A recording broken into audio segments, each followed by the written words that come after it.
camera's set up a little better this time, hopefully. Still learning process. This is Physiology video 2. So we're on page 104, looking at heart rate control.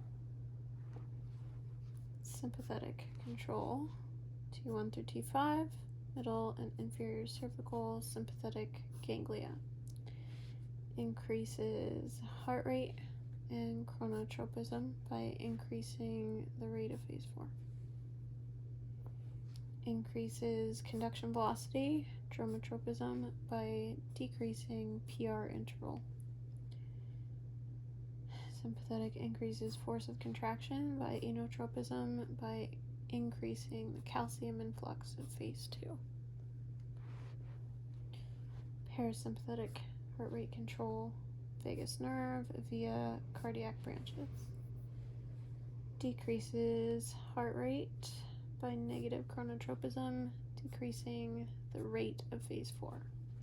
Decreases conduction velocity, negative dromotropism, by increasing the PR interval. Decreases the force of contraction by negative inotropism, by decreasing calcium influx of phase 2. BP. Blood pressure is the product of cardiac output times peripheral resistance. Cardiac output is the product of stroke volume times heart rate. Stroke volume equals end diastolic volume minus end systolic volume. Cardiac output equals 70 mil times 70 beats per minute, approximately 5 liters per minute. End diastolic, 120 mils. End systolic, 50 mils, equals 70 mils. Blood pressure control. Blood pressure may be affected by either heart rate, peripheral resistance, or stroke volume. 2 main mechanisms are involved, one fast, one slow. Baroreceptors are fast due to a neurotransmitter.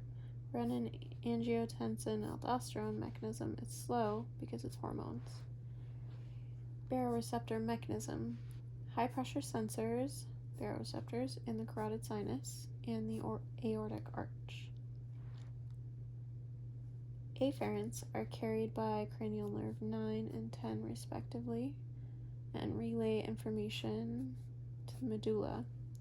There's a reflex response to a rise or drop in the BP via autonomic. A drop in the blood pressure will cause heart rate to increase and vice versa. Low pressure receptors in the SVC, IVC, and right atrium monitor volume changes. Vein bridge reflex. An increase in atrial pressure or venous return increases the heart rate. Blood flow. Blood flow through a tubular structure is governed by Laplace's law, which states that pressure within a blood vessel is related to the radius and thickness of the vessel wall. Pressure in the vessel wall is inversely proportional to the diameter of the blood vessel. Blood flow in a normal BV is smooth and laminar. As the diameter of the vessel becomes smaller, resistance to flow is increased. Blood flow is greatest in the arteries and veins and least in the capillaries. Peripheral resistance. I don't know how to say that last name. Puiseu's law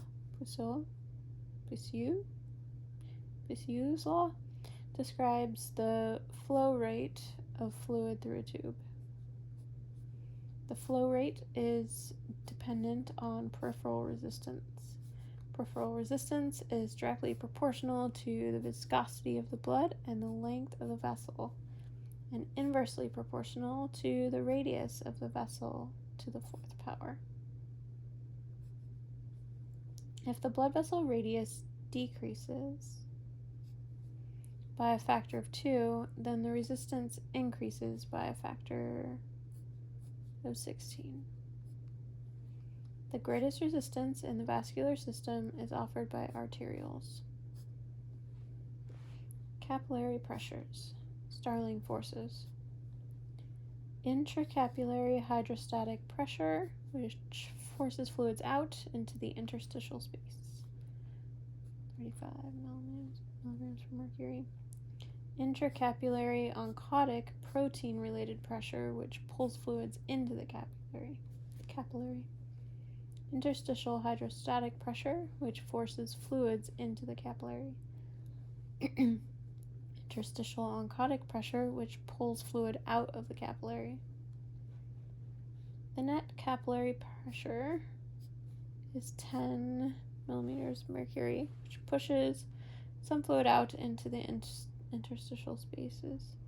Excess fluid is removed by lymphatic vessels and returned to the heart via thoracic duct.